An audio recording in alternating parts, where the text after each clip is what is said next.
Assalamualaikum warahmatullahi wabarakatuh.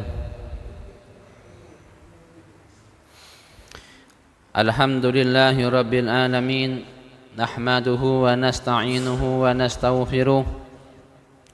Wa na'udzu billahi min syururi anfusina wa min sayyiati a'malina.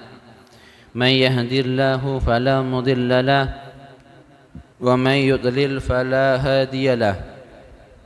Allahumma salli wa sallim ala sayyidina Muhammadin al-amin wa ala alihi al-tahirin wa ashabihi al-muhtadin wa tabi'in bi ihsan ila yaumiddin wa alaina wa ma'ahum bihim bi rahmatika ya arhamar rahimin.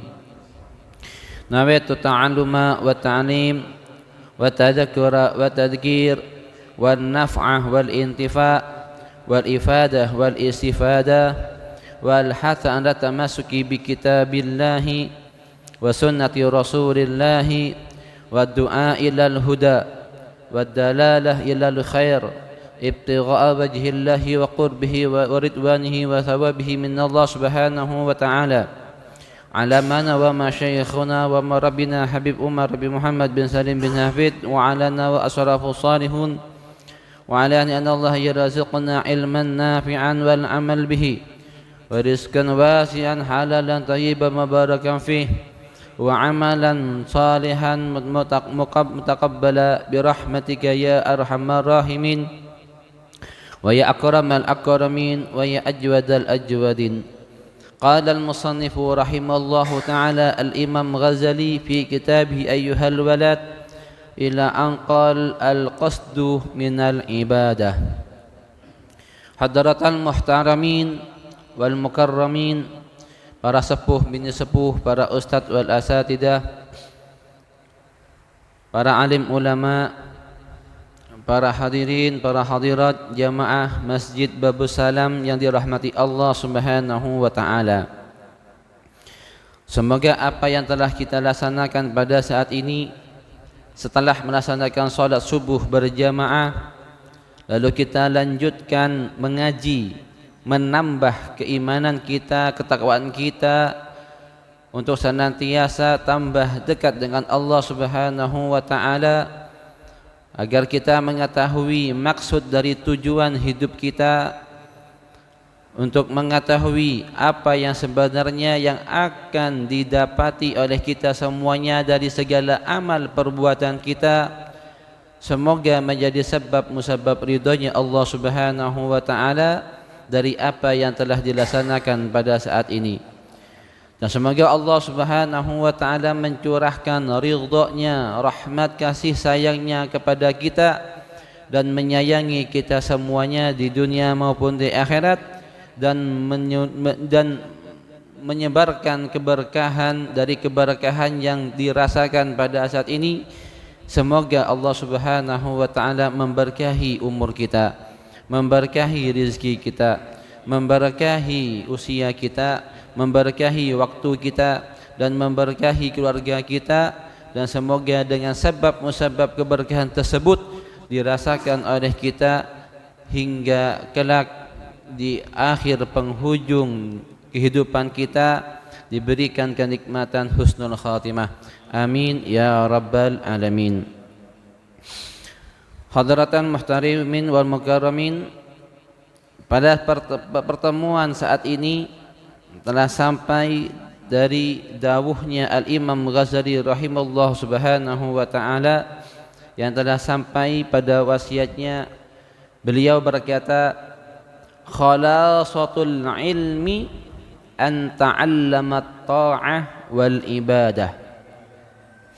Maksud dari tujuan kita mencari ilmu, maksud dari tujuan kita menghadiri majlis ilmu, maksud dari dan tujuan kita mempelajari setiap ilmu pengetahuan, wabil khusus ilmu yang menjadi kewajiban bagi kita semuanya, ilmu yang harus dilakukan bagi setiap mereka hamba-hambanya Allah Subhanahu wa taala dalam masa taklif dan hal-hal kewajiban yang lainnya.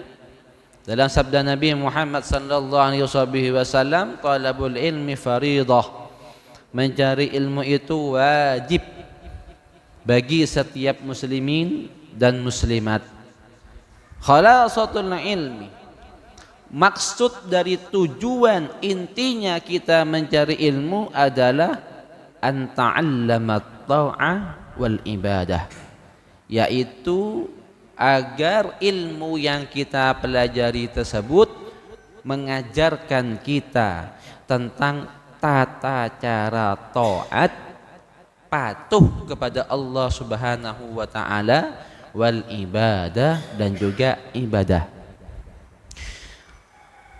Taat, patuh kepada Allah Subhanahu wa taala adalah perkara-perkara yang sangat dianjurkan dalam syariat, bahkan diwajibkan dalam syariat. Salat, zakat, puasa, haji bagi mereka yang mampu, ini adalah taat. Membaca Al-Quran, wiritan, membaca wirid setelah salat adalah taat sebagai bentuk pendekatan diri kepada Allah Subhanahu wa taala. Wal ibadah, begitu juga ibadah. Ibadah sudah jelas kita ketahui bahwasanya ibadah itu ada dua hal. Ada ibadah mahdha, ada ibadah ghairu mahdha. Ibadah mahdha adalah ibadah yang jelas murni dari perilaku, ucapan, hati, semuanya mahdha, mukhlis, murni kepada Allah Subhanahu wa taala. Salat qaulan, ketika mengucapkan Allahu akbar, usolli faradhus subhi, Allahu akbar, niatnya ibadah kepada Allah Subhanahu wa taala, perilakunya ruku, sujud, tahiyat dan seterusnya ibadah mahdha. Ini adalah ibadah tadi yang disebutkan taat, ketaatan, patuh atas semua perintahnya Allah Subhanahu wa taala. Ibadah mahdha. Baca Al-Qur'an ibadah mahdha. Qaulan, mengucapkan a'udzu billahi minasyaitonir rajim, bismillahirrahmanirrahim, dan seterusnya ila akhir ayat. Qaulan wa fi'lan, duduk, khusyuk, hati khusyuk kepada lahir, khusyuk kepada Allah Subhanahu wa taala dan lain sebagainya, ibadah mahdha. Ini ibadah mahdha. Ada juga ibadah ghairu mahdha. Ibadah itu adalah ibadah, akan tetapi tidak murni perilakunya dalam ibadah. Apa contohnya? Bekerja. Bekerja, jika kita niatkan dalam pekerjaan tersebut untuk ibadah, di antara ibadah adalah mencari nafkah, kewajiban untuk menafkahi keluarga, istri dan anak-anaknya adalah ibadah. Ketika kita keluar dari rumah, bismillah, dengan menyebut nama Allah, tawakkaltu 'alallah, saya serahkan segala urusan kepada Allah, wala haula wala quwata illa billah, dengan niat yang tulus berangkat kerja. Yang pertama, niat mencari nafkah untuk kebutuhan kewajiban anak dan istri. Niat yang kedua, untuk menjalin silaturahmi antar sesama teman kerja. Niat yang ketiga, untuk memberikan senyuman dengan wajah yang indah, wajah yang baik. Karena wajhu tabassumuka li akhika sedekah, senyummu kepada saudaramu adalah sedekah. Kita menyapa teman kita, senyum dengan teman kita tempat kerja adalah sedekah. Tariqin wajhid la tahqiranna minal ma'rufi walau antalqa akhaka biwajhin tariqin. Jangan kita menyanyiakan kemakrufan, hal-hal yang baik, walaupun bertemu dengan teman kerjanya, dengan teman sejawatnya, saudaranya, biwajhin tolikin, dengan wajah yang penuh dengan ceria. Niat memberi kesenangan kepada teman rekan kerja, memberikan kemudahan dari segala urusan, membantu mereka, yaitu menolong mereka. Berbagai macam niatan ketika kita berangkat dari kerja, maka pekerjaan tersebut menjadi ibadah. Mulai dari berangkat kita ke rumah hingga pulang, bahkan roda yang berputar dan juga kaki yang melangkah itu dihitungi ibadah oleh Allah Subhanahu wa taala. Dan di sini ini maksudnya dari ibadah, maka kehidupan seluruhnya ibadah. Sering kita dengar Rasulullah tidak ada waktu sedikit pun dalam waktunya kecuali dalam waktu tersebut adalah ibadah. Karena semua perilaku, ucapan dan apa yang dikerjakan oleh Rasulullah pada saat itu mengandung syariat, mengandung ibadah, memberi makna ibadah yang disyariatkan oleh segenap umat. Ada di sini maksud dari tujuan kita mencari ilmu agar tambah dekat dengan Allah, agar tambah cinta kepada Allah, tambah cinta kepada Nabi Muhammad sallallahu alaihi wa ala alihi wa sahbihi wasallam. Disinilah tujuan sebenarnya kita dari mencari ilmu. Ketika kita menghadiri satu majelis, bagaimana setelah pulang dari majelis tersebut bertambah keimanan kita. Bagaimana ketika kita hadir majlis, dengan menghadiri majlis tersebut bertambah pula ketakwaan kita kepada Allah Subhanahu wa taala.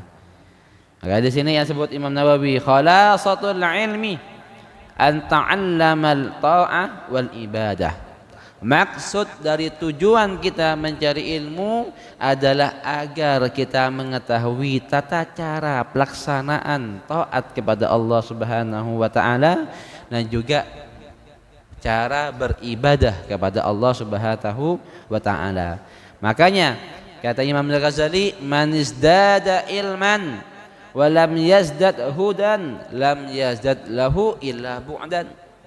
Barang siapa yang telah bertambah suatu ilmu pengetahuan, walam yazdad hudan, akan tetapi dengan ilmu pengetahuan tersebut tidak bertambah suatu petunjuk hidayah kepada dari hidayahnya Allah Subhanahu wa taala kepada orang itu, lam yazdad illa bu'dan, maka tidak bertambah apa-apa darinya kecuali semakin jauh orang tersebut. Iyadzubillah min dzalik.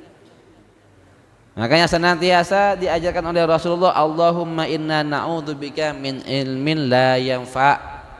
Diajarkan oleh Rasulullah berdoa agar, ya Allah, aku mohon kepada Engkau ya Allah, inna na'udzubika, sesungguhnya kami berlindung kepada Engkau ya Allah, min ilmin la yanfa', dari ilmu yang tidak bermanfaat. Ini eman-eman, bukan manfaat kepada dirinya, bukan tambah dekat dengan Allah, maka tambah jauh dari Allah Subhanahu wa taala, wal iyadu billah. I'lam, ketahuilah, anna ta'ah wal ibadah, sesungguhnya taat patuh kepada Allah Subhanahu wa taala, wal ibadah, dan ibadah, innama hiya mutabi'atu syar'i, sesungguhnya ketaatan dan ibadah tersebut mengikuti apa yang dianjurkan, yang dituntut oleh syariat. Maka kalau kita mau ibadah, kalau kita mau melakukan ketaatan kepada Allah Subhanahu wa taala, maka harus mengikuti rel yang sudah ditetapkan dalam syariat. Al-awamir wan nawahi, dari perintah kewajiban dalam syariat, wan nawahi, dan juga dari segala hal-hal yang dilarang oleh syariat, bil qauli wal fi'li, dari ucapan dan perilaku seseorang tersebut harus mengikuti poros dari rel yang sudah ditetapkan dalam syariat. Karena kita enggak mungkin melakukan ibadah ataupun ketaatan tanpa melalui jalur syariat. Ini pentingnya kita mempelajari syariat. Jangan kita melakukan hal-hal yang dianggap kita itu taat tapi tidak sesuai dengan syariat. Apa contohnya? Misalkan sholat subuh, oleh syariat sudah ditetapkan 2 rakaat, Wah, saking kencangnya, saking semangatnya. Oh, aku gak mau sholat subuh 2 rakaat mau. Berapa rakaat? 4 rakaat, sama kayak isya. Pokoknya gak mau, aku mau. Seperti itu. Maka ibadah tersebut fasidah, rusak, gak diterima sama Allah Subhanahu wa taala. Wa kullu man bighairi ilmin ya'malu amaluhu mardudatun la tuqbalu.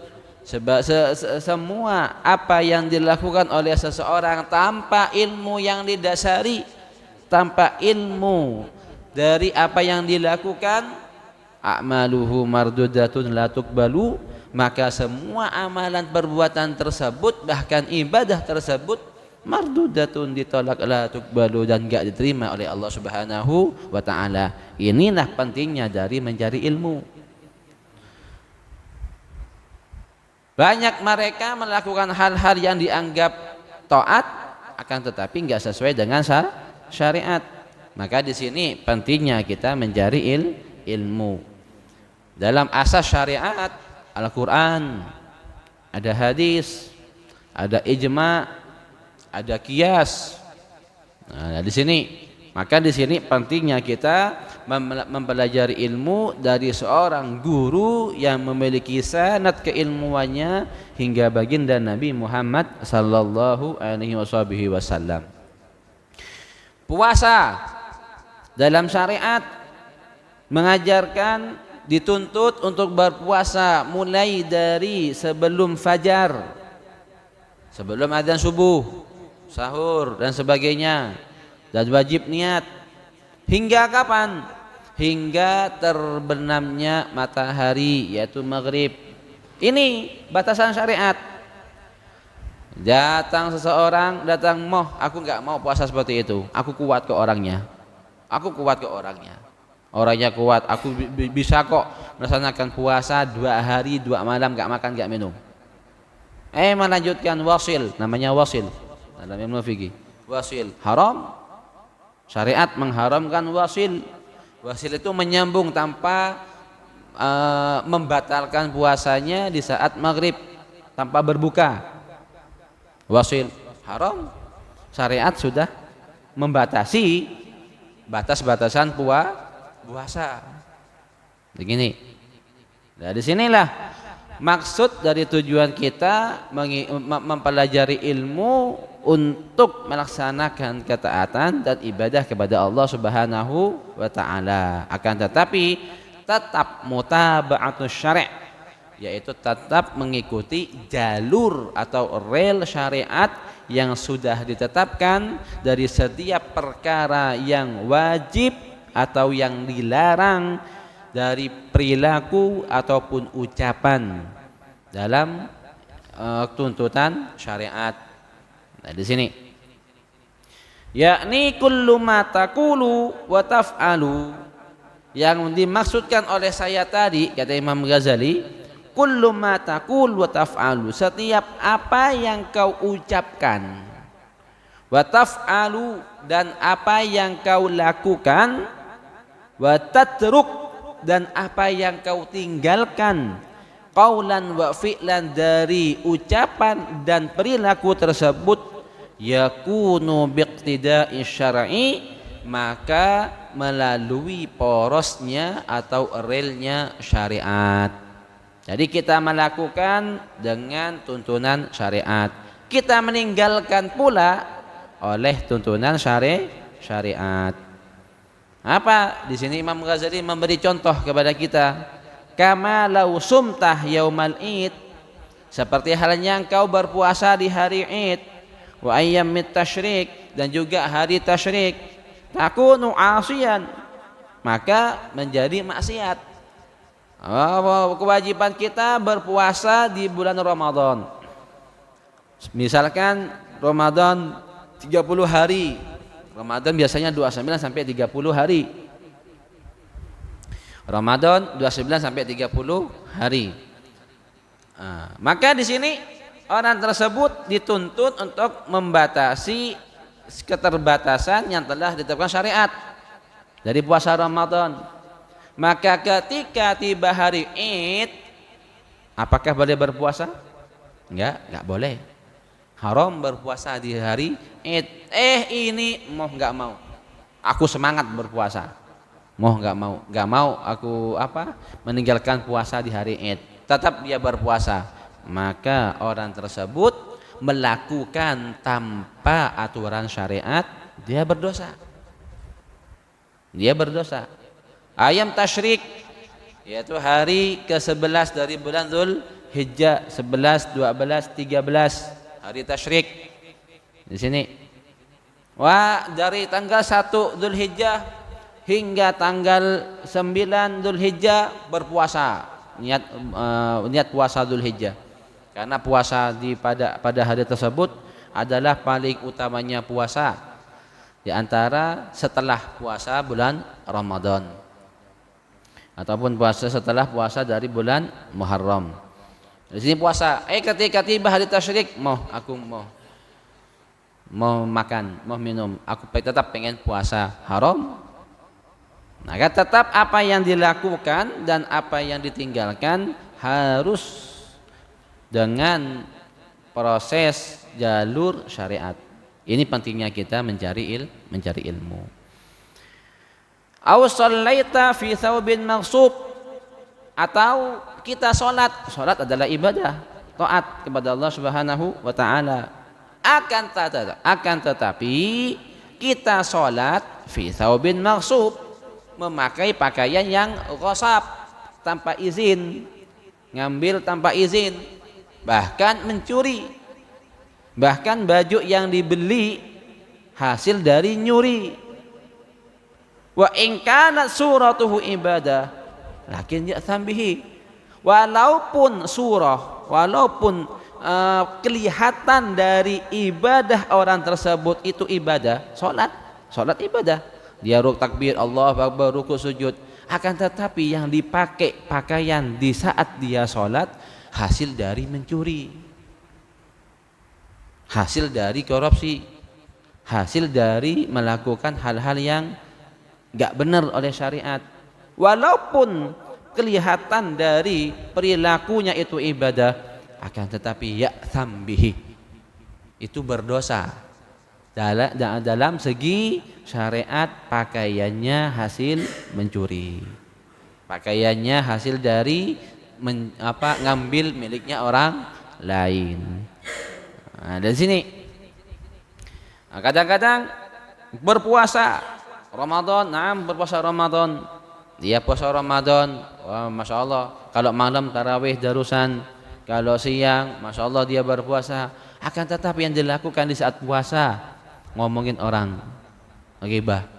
Akan tetapi dilakukan di saat puasa namimah, mengadu domba.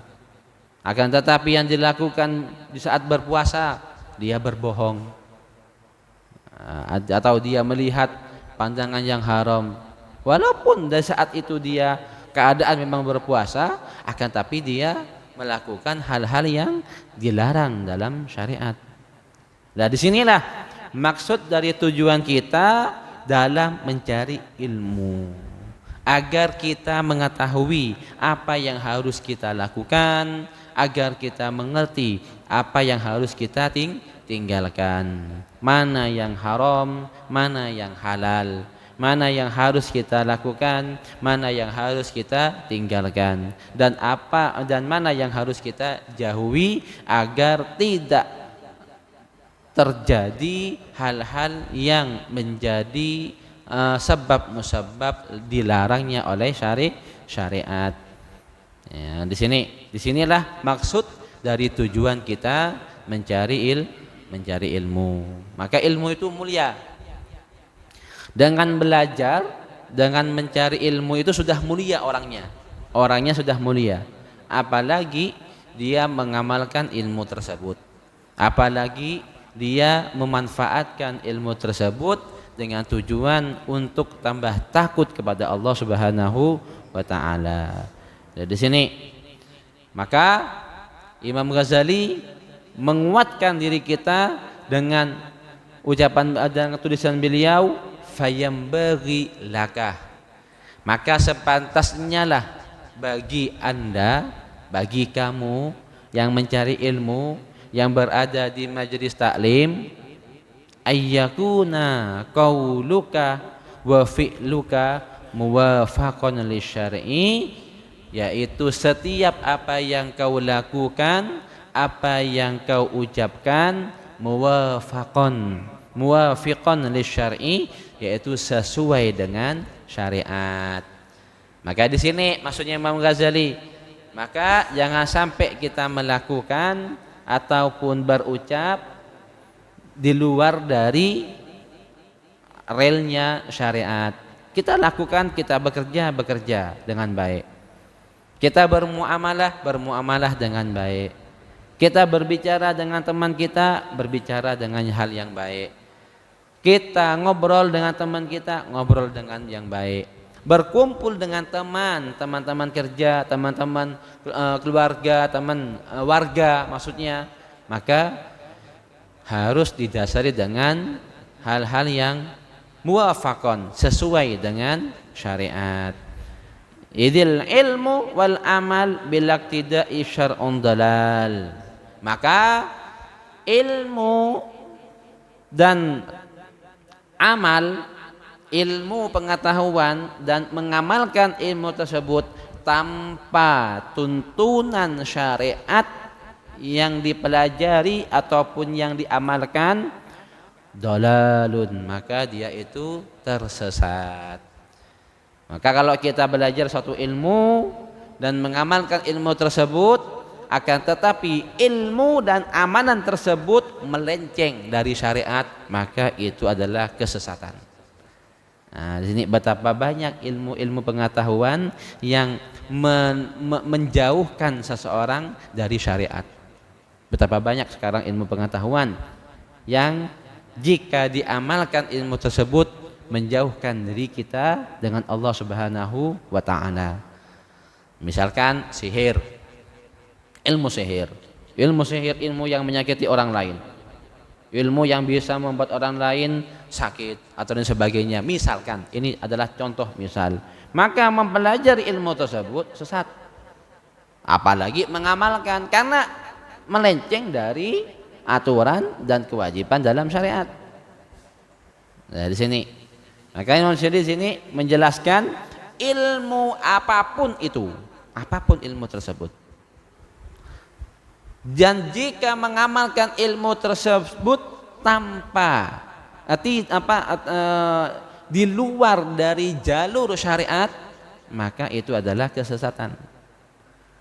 Nah, jika ilmu tersebut jika diamalkan maka bertambah dia taat kepada Allah, maka ilmu tersebut baik. Apa contoh misalkan yang sering kita diajarkan oleh anak kita di sekolah-sekolahan, misalkan ilmu fisika, ilmu biologi. Ketika mempelajari ilmu-ilmu tersebut, maka dia tambah makrifat, maka dia tambah dekat dengan Allah Maha Besar, Maha Suci. Allah Subhanahu wa taala menciptakan makhluk-makhluk yang ada di bumi ataupun di langit. Tambah dekat dengan Allah, mempelajari astronomi dan sebagainya, mempelajari ilmu kimia dan sebagainya, mempelajari ilmu tumbuhan dan sebagainya, dia tambah dekat dengan Allah, tambah mengerti maksud dari penciptaan Allah Subhanahu wa taala akan makhluk hidupnya, tambah dekat dengan Allah. Maka ilmu tersebut adalah ilmu yang menggiring dia dekat dengan Allah, maka bertambah ketakwaannya kepada Allah Subhanahu wa taala.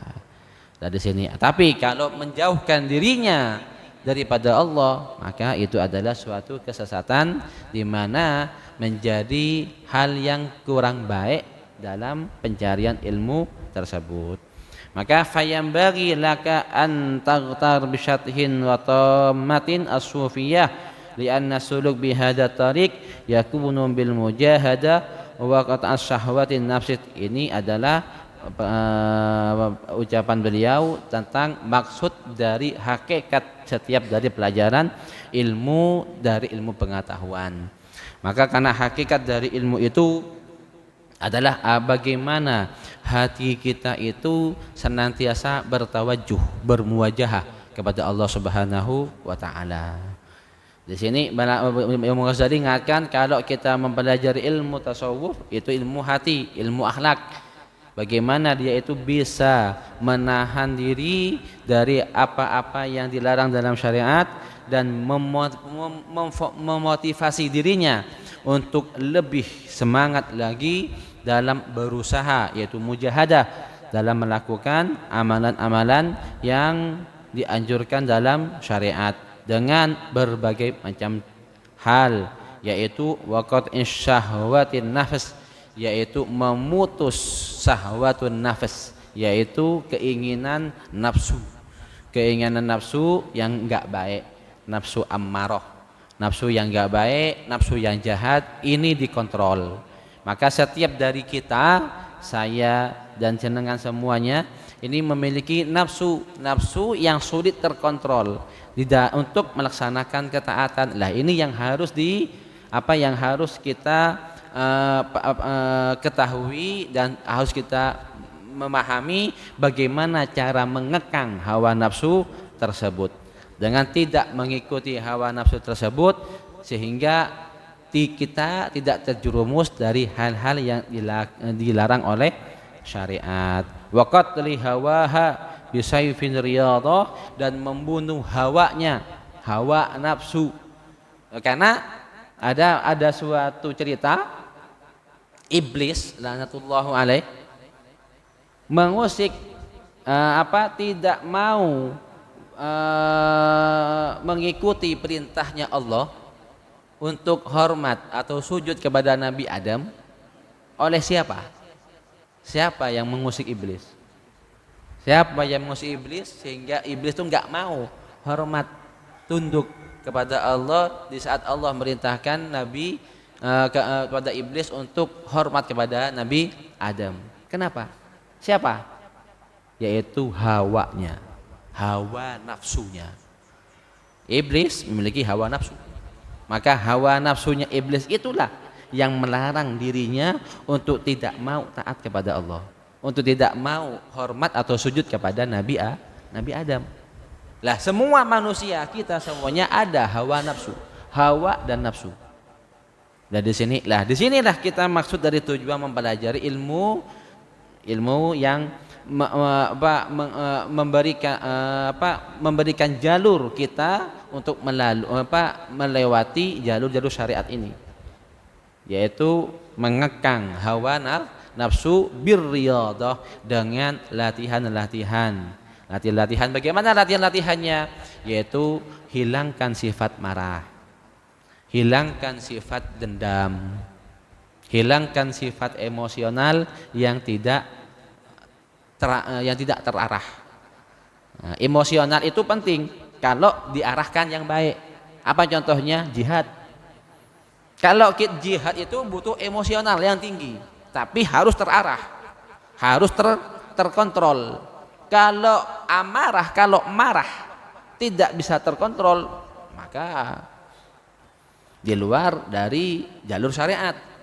Kisahnya Al-Imam Ali, Sayyidina Ali bin Abi Thalib, ketika beliau berperang dengan orang kafir.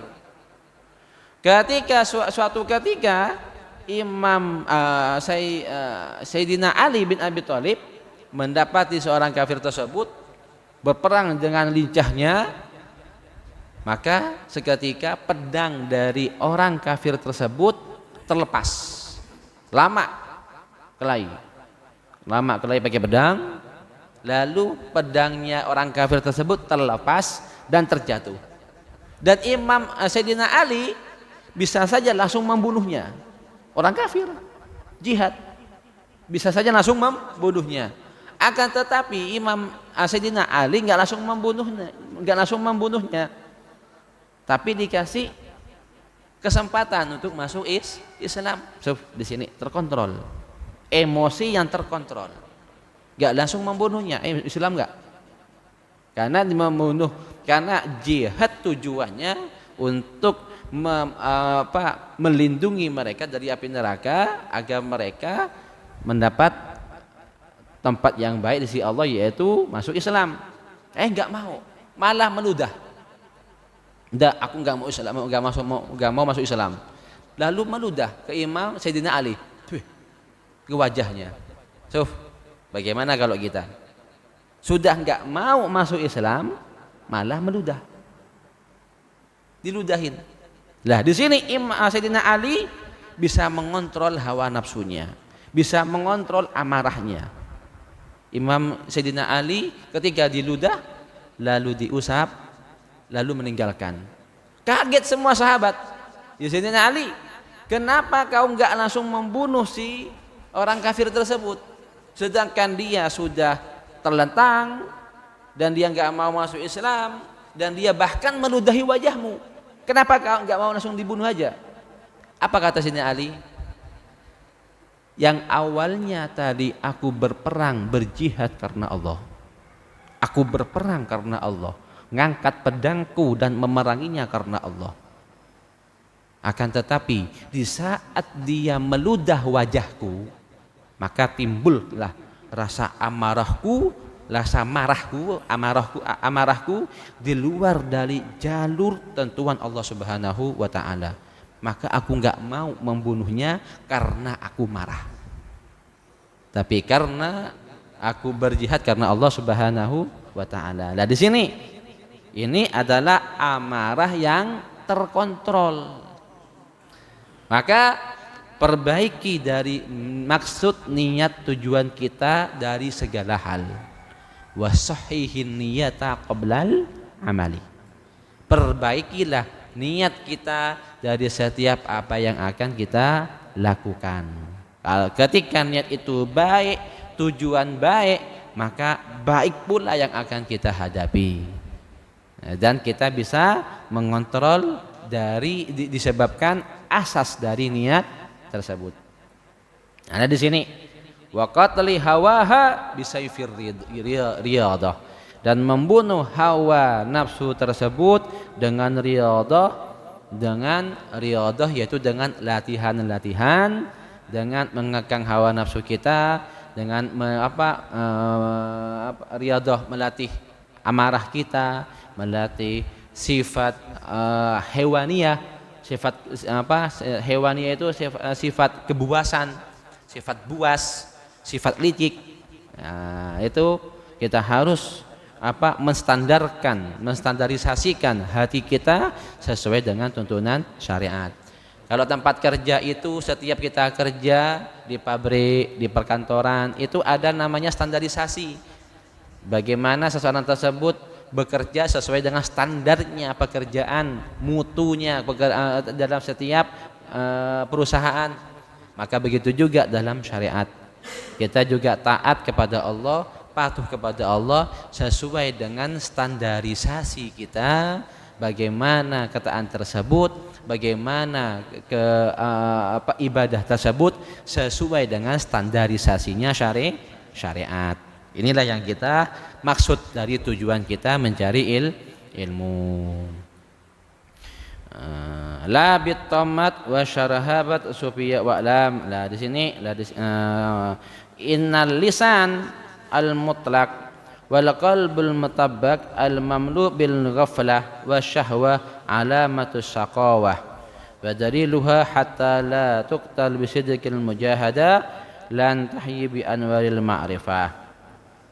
Karena kalau hanya ucapan yang diucapkan oleh seseorang dan hati yang berniat tanpa didasari dalam syariat dan pikiran yang senantiasa lupa terhadap aturan kewajiban dalam syariat, maka alamat syaqawah, maka itu adalah tanda-tanda kerasnya hatinya seseorang.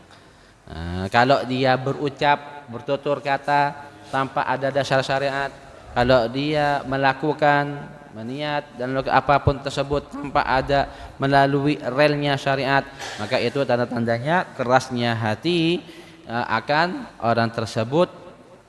Maka jauhilah hal-hal tersebut agar kita terhindar dari apa yang tidak kita inginkan, adapun dari dunia maupun di di akhirat. Mungkin cukup sampai di sini dari penjelasan ini, semoga memberikan kita pemahaman, pengertian dan manfaat bagi kita semuanya dan bisa mengamalkan untuk kehidupan kita agar kehidupan kita lebih baik, lebih bagus sesuai dengan jalur realnya syariat.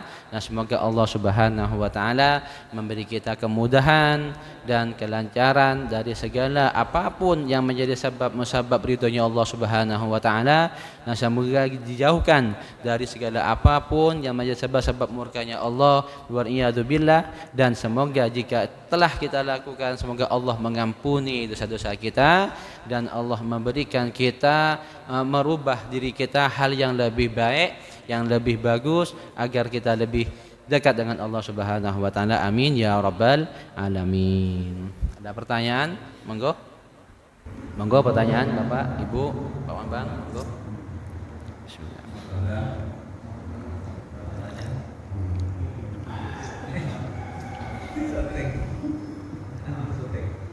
Oke, monggo Bapak Bambang.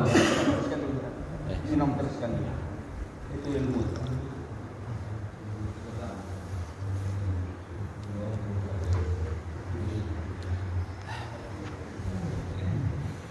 Assalamualaikum warahmatullahi wabarakatuh. Waalaikumsalam warahmatullahi wabarakatuh. Pertama-tama saya akan bersyukur dengan jamaah yang ikut kultum pagi ini diberi sehat. Amin. Semoga Amin. jamaahnya tiap minggu dua minggu sekali bertambah. Amin. Amin. Berkat doanya Ustaz Imam.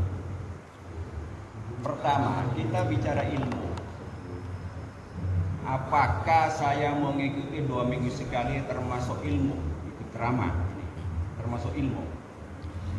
Terus yang kedua, saya tujuannya ikut jamaah. Ya kita kadang-kala sekarang banyak orang berguru di Google. Setiap apa saja kan pasti ada yang mengarahkan. Ya contohnya di bela diri tanpa guru yang bisa fatal.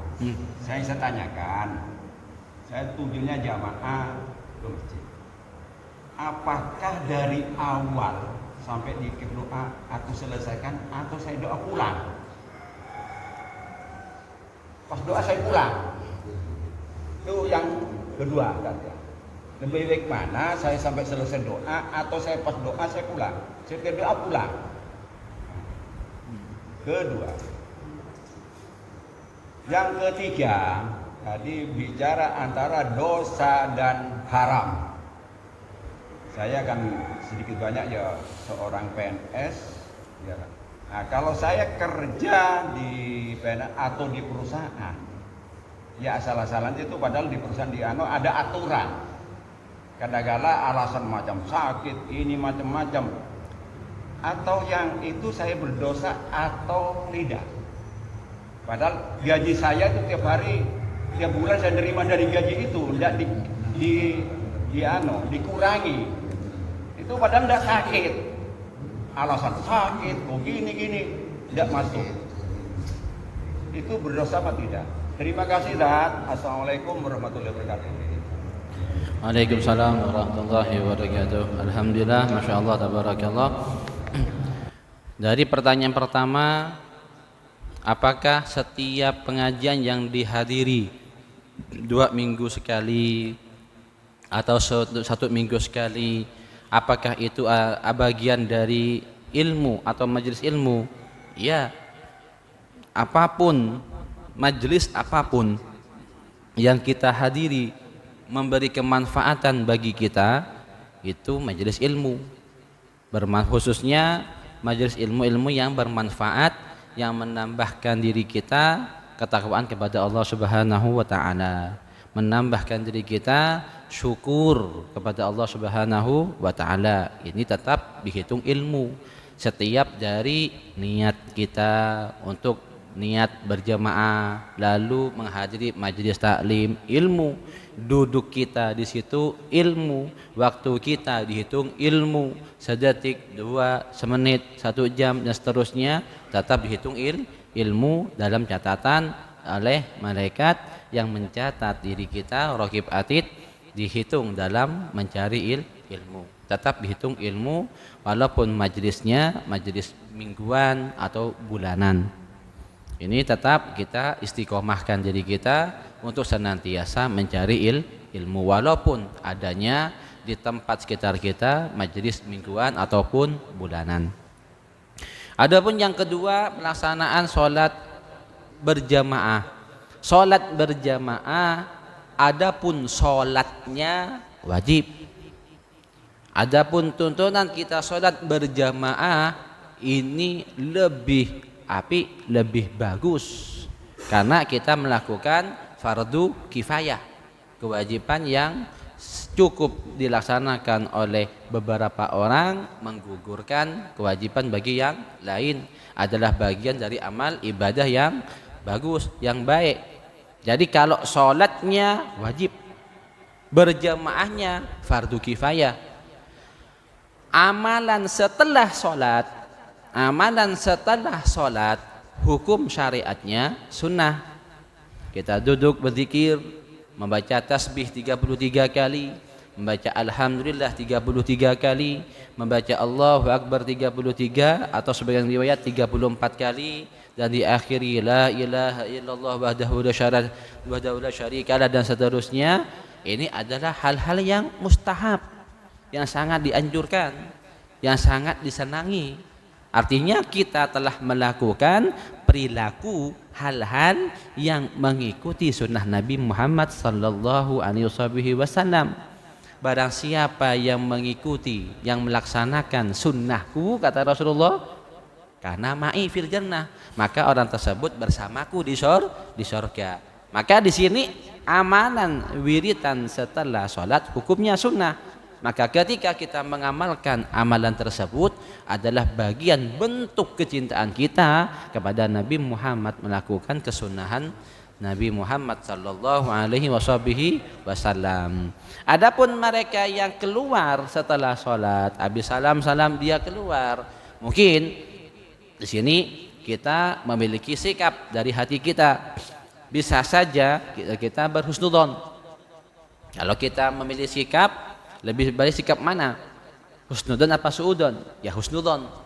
Mungkin dia orang tersebut langsung buru-buru keluar dari majelis zikir, enggak mau zikiran, mungkin di rumahnya ada keluarganya yang sakit. Entah itu istrinya, entah itu orang tuanya, entah itu anaknya, yang hanya dia salat berjamaah agar mendapatkan pahala berlipat ganda dari amalan salat berjamaah subuh, lalu dia pulang ke rumah karena keluarganya aja yang sakit. Ini husnudzon kita. Maka perjalanan dia dari masjid menuju ke rumahnya di situ adalah sambil berzikir. Tetap berzikir, baca subhanallah 33, alhamdulillah 33, Allahu akbar 33 dan seterusnya. Ini kalau kita berhusnudzon, maka kita jauhi pikiran yang hal-hal suudzon kepada orang lain, anggap kita suudzon.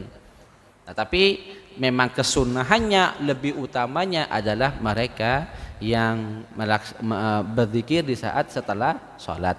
Apa dalam hadis Nabi Muhammad, man shalla subhah jama'atan, barang siapa yang sholat subuh berjamaah, summa jalasa fi, lalu dia duduk setelah sholat subuh, wa dzakarallah, berzikir subhanallah, alhamdulillah, Allahu akbar, lalu taklim. Ini zikir. Mulai dari awal hingga sekarang ini adalah zikir. Tsumma shalla rakaatain. Lalu dia salat 2 rakaat setelah ini, berarti setelah ini yaitu duha. Fa ka'annama hajjah wal umrah tamah. Maka orang tersebut seperti halnya telah melaksanakan, mendapat pahala haji dan umroh sempurna. Ini adalah fadilah, keutamaan bagi mereka yang melaksanakan amalan-amalan tersebut.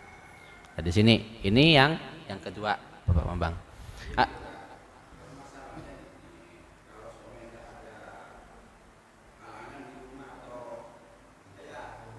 Baik mengikuti sampai amin atau saya amin pulang kalau untuk saya. Sempurnanya Pak, ikut berdoa. Ya. Kalau sampai tiap hari itu kan saya tidak percaya dengan imamnya. Ya, kembali ke suudzon loh Pak. Itu tergantung pribadi. Iya. Nah. Setiap doa saya pulang, saya sendiri loh Pak. Setiap doa pulang kan pasti, loh iya paham apa? Dan kenapa ada enggak? Kita kembali ke nafsu kita. Semua manusia atau ustaz punya nafsu, kan ya. Pak Ustaz juga punya nafsu, tapi nafsunya lain. Kalau saya 50% mungkin 25. Ya gitu. Persoalan, kenapa dia kok ikut jamaah sekali? Ya mungkin ada orang gitu loh. Pikiran orang kan tidak sama. Kenapa kok ikut jamaah sekali di masjid? Kalau ada ngomong dia tidak percaya seperti sama imam itu, pahamnya lain. Maksudnya gitu. Kita kembali untuk saya pribadi loh Pak, pahamnya. Lebih sempurna saya sampai selesai atau siap doa pulang, itu tidak ada masalah, siap doa pulang. Diteliti di jemaah kadang-kala itu semua tidak sholat itu penuhnya melirik dia kadang-kala. Ini kadang-kala pertama itu sampai 50% pulang semua. Itu ketinggal 5 kan kasihan imamnya kadang-kala. Maksudnya itu hak asasi loh kan. Hak asasi masalah sholat tidak sholat Allah tidak menghadapi sholat umatnya Allah. Terima kasih Ustaz. Assalamualaikum warahmatullahi wabarakatuh. Waalaikumsalam warahmatullahi wabarakatuh. Maka kembali kepada individu dari orang-orang masing-masing sesuai dengan kebutuhan kesibukannya masing-masing. Kalau memang itu dia lebih ada kebutuhan di luar, ya kembali kepada masing-masing. Yang jelas perkara wajib tetap lebih didahulukan, lalu perkara sunnah itu urutannya. Jadi kembali kepada orang dari kehidupan orang masing-masing. Adapun yang ketiga, Bang, yang ketiga itu kan setiap pekerjaan, setiap perusahaan memiliki standarisasi. Nah, standarisasi itu kan sudah disepakati di tempat kerja dan kita sudah menandatangani MOU-nya, perjanjian dari standarisasi setiap perusahaan. Maka kalau seseorang tersebut lalai dalam melakukan sesuai yang setelah distandarisasikan, maka itu adalah khianat. Kalau dia misalkan dalam standarnya, kalau kamu sakit kamu boleh izin, boleh nggak masuk. Tapi dia nggak sakit beralasan sakit, nggak masuk beralasan sakit, sedangkan dia tidak sakit. Ini adalah khianat, ini adalah nipu. Nah, sedangkan dia mendapatkan bulanan dari pekerjaan tersebut. Nah, di sini inilah maksud dari tujuan kita dalam mencari ilmu agar mengetahui mana yang baik, mana yang buruk, mana yang dilarang, mana yang harus dilakukan. Maka ini adalah sifat dari perihal yang namanya khianat, yang tidak amanah dalam pekerjaannya. Dari sini. Maka tentang bulanannya bagaimana? Ya kalau sudah pekerjaannya khianat, sudah enggak amanah, ya gimana dengan bulanannya? Nah, seperti itu. Maka kalau kita bekerja ya tempat yang kita itu nyaman dalam melaksanakan pekerjaan tersebut dan juga hobi kita, dan kita istilahnya nyaman dalam segala pekerjaan kita. Ini yang ketiga, Pak Bambang. Maka kalau kita melakukan hal-hal di luar dari SPO yang sudah ditetapkan atau MOU yang sudah kita tanda-tangani, maka itu adalah bentuk yang namanya khianat dalam amanah yang diembani oleh perusahaan. Nah, maka gajinya ya gimana? Ya kembali kepada tadi. Kalau sudah khianat, ya bagaimana? Ya haram. Kan khianat. Khianat di luar dari MOU yang ditetapkan, yang disepakati. Bagaimana agar gaji itu halal kembali? Ya minta maaf. Gampang aja. Minta maaf kepada perusahaan karena pada hari ini sebenarnya aku nggak sakit, tapi aku alasan sakit agar memudahkan untuk perizinan dan karena aku ada hajatan yang lain, gitu aja. Maka diomongin Karena sifatnya kalau secara adami itu diomongin, dibicarakan. Kalau yang berhubungan dengan Bani Adam. Wallahu a'lam. Gitu aja Pak Bang ya. Semuanya paham ya. Bismillahirrahmanirrahim. Alhamdulillahirabbil alamin. Allahumma shalli wa sallim ala sayidina Muhammadin wa ala ali sayidina Muhammad. Allahumma inna nas'aluka fi kulli khairin bima sa'alaka minhu 'abduka wa nabiyyuka sayidina Muhammadin sallallahu alaihi wasallam bika salihun wa na'udzubika min kulli syarrin ista'ata minhu 'abduka wa nabiyyuka sayidina Muhammadin sallallahu alaihi wasallam salihun antal musta'an wa alaikal balagh wa la haula wa la quwwata illa billah. Allahumma akhrij min qulubina kulla qadarin lidunya wa kulla maharin wa khalqi yamilu bina ila ma'siyatik aw yasghiluna 'an ta'atik ay yahudu bina تحققي بمعرفتك الخاصة ومحبتك الخالصة. اللهم ربنا آتنا في الدنيا حسنة وفي الآخرة حسنة وقنا عذاب النار. رسول الله سيدنا محمد وعلى آله وصحبه وسلم. الحمد لله رب العالمين. ربنا تقبل منا بأسرار الفاتحة. Bismillahirrahmanirrahim. Alhamdulillahirabbil alamin arrahmanir rahim maliki yaumiddin iyyaka na'budu wa iyyaka nasta'in ihdinas siratal mustaqim siratal ladzina an'amta 'alaihim ghairil maghdubi 'alaihim waladdallin amin. Subhanakallahumma bihamdika asyhadu an la ilaha illa anta astaghfiruka wa atubu ilaik. Allahumma shalli ala Muhammad